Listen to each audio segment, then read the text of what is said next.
के छगल छन छन करे चूड़ी खन खन करे अथिया के कहीं तो भाई रौर गोड़ लीना बाटे कमर कमजोर पिया छोड़ दीना बाटे कमर कमजोर पिया छोड़ दीना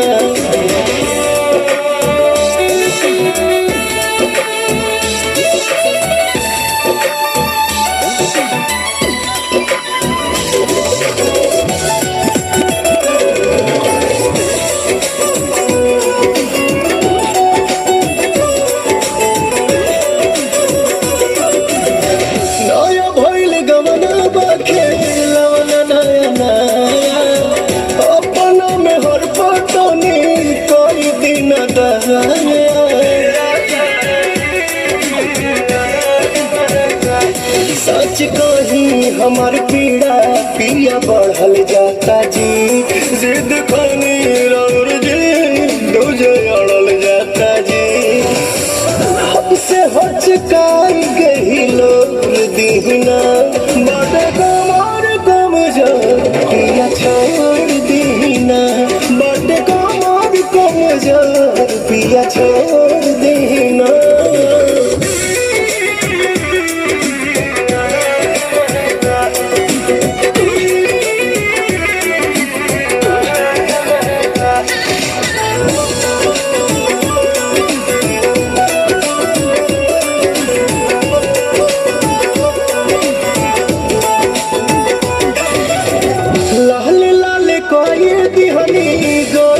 बदन के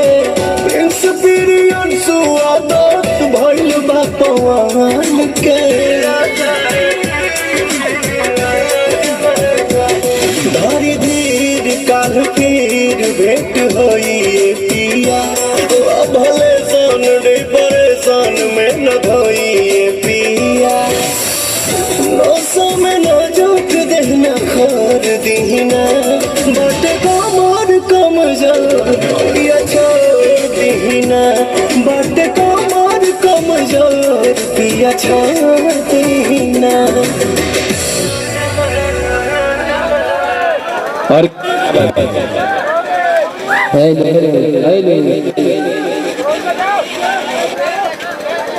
और चलिए अगले वादन एक गीत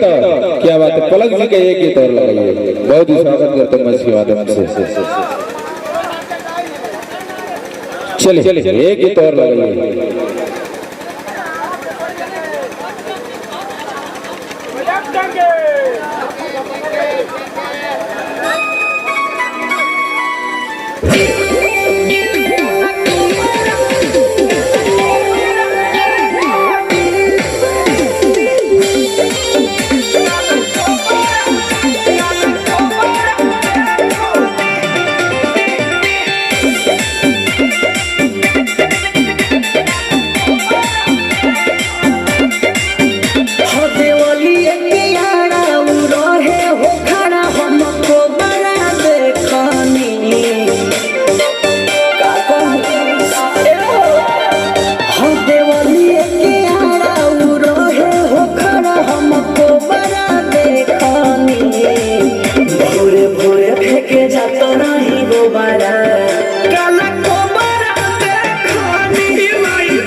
भोरे चारों तरफ दुनिया का दोबारा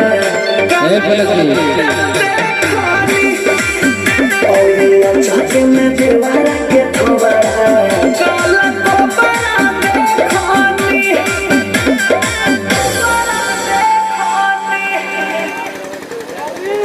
सब है। सामने टोल है, तुम्हारा फास्टर ठीक चल रहा है ना? चलिए क्या